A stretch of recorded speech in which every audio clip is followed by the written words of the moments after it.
Play through the pain. That's Jerome Luai's motto as he prepares to help carry the Panthers on that injured shoulder in Sunday's Grand Final. And Luai today revealed the alternative methods he's used to recover from the injury which threatened to end his season.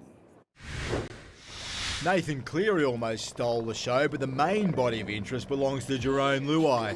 Playing 2 finals with a busted shoulder is positioning him as a Grand Final legend. If you're rating it out of 10 compared to a healthy shoulder's 10, where would it be? Probably a 7. Yeah, so it's not too far off. Do you think about it a lot? Nah, not really. Nathan won't let Jerome get away with whinging about his shoulder, nor will Dylan Edwards, who played the 2021 Grand Final with a fractured foot. When I first done it, Dill was into me and said, it's no broken foot, so sort of put me in my place and gave me a bit of motivation to get back. I saw Nathan teasing you about the shoulder out earlier, just, like you're a crybaby. Yeah, the boys are into me about it all the time, but, that's just the sort of culture we've built. Playing pain, no one cares how you feel at the end of the day, you just got to get the job done. And Luai has revealed he took a left field approach to get back on the field. Recovery, physio, a lot of bone broth. It helped? I think it did.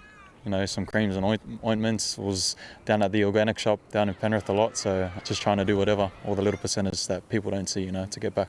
And his biggest defensive test won't be the Brisbane Giants. It'll be the man with the pink boots and dazzling feet. Reece Walsh is going to be testing you out, trying to get on the outside, make you stretch. Yeah, man. His speed's definitely dangerous, and he's not a one-man job. He's a 17-man job, so we're going to have to be on our A game. Are you going to headbutt Reece Walsh? No, man. No. He's been a bit made of it already. I'm trying to stay on the field this time.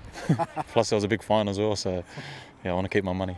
Behind the bad boy is a real Jerome, thanking a young fan who wrote him a letter and made him a bracelet at the fan day. My girl with autism come down and wrote me a nice little letter. She was there the night I got injured, and Mum told me she was in tears, so it was definitely a heartfelt message, and there's a lot of people out there who are always in my corner and feed off that positive energy. It was a dramatic day of Broncos training today, with one player unable to complete the session, while star fullback Reece Walsh required attention from the team physio.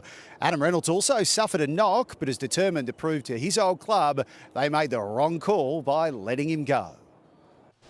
Strike centre Herbie Farnworth struck down with a quad injury, failing to finish training. Spoke to him before. He's a tough bugger, and he'll be right to go. Heavily strapped, but the Broncos insist he will play on Sunday, as will Reece Walsh, despite the fullback requiring treatment on his hamstring. There's no scare there. You don't reckon? Nah. Ezra Mam also needed extra strapping, while prop Payne Haas was in a non-contact bib.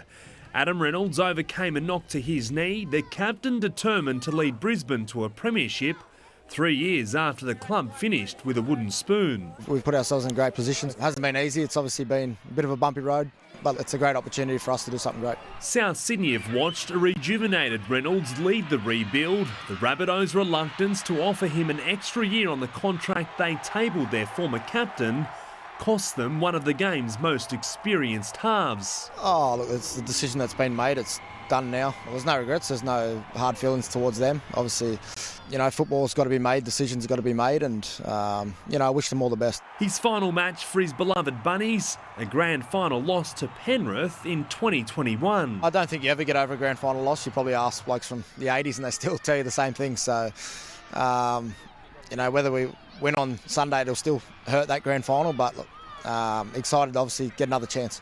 Zach Bailey, 9 News.